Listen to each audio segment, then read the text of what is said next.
Hello, today I'm explaining the basics of the internal combustion engine. Nowadays, you don't have to look very far to find an example of the internal combustion engine.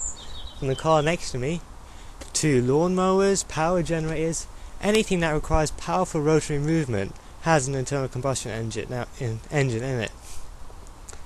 If you take a closer look at the engine next to me, it looks very complicated, with a lot of tubing and a lot of boxes hiding the important components.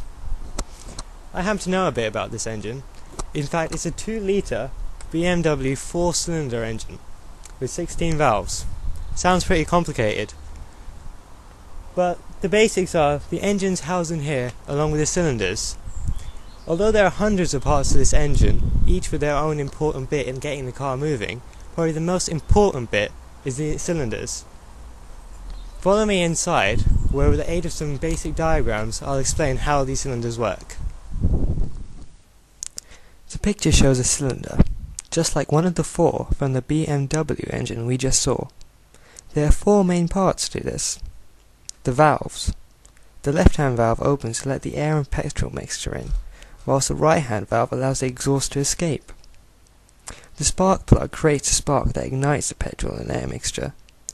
This reaction pushes the piston down, which in turn turns our crankshaft. Most engines today follow the Otto cycle of combustion.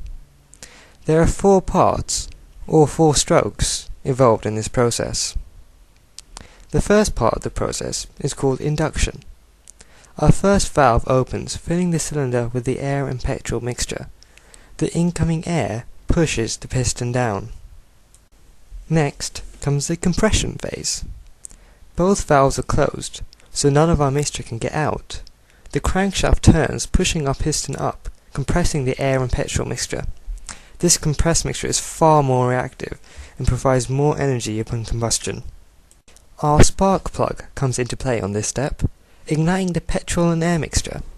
The combustion of the petrol produces our exhaust gases, and the increased pressure pushes the piston down, turning our crankshaft and powering our motor.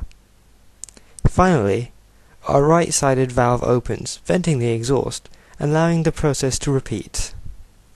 This animation shows our 4-stroke cylinder in action.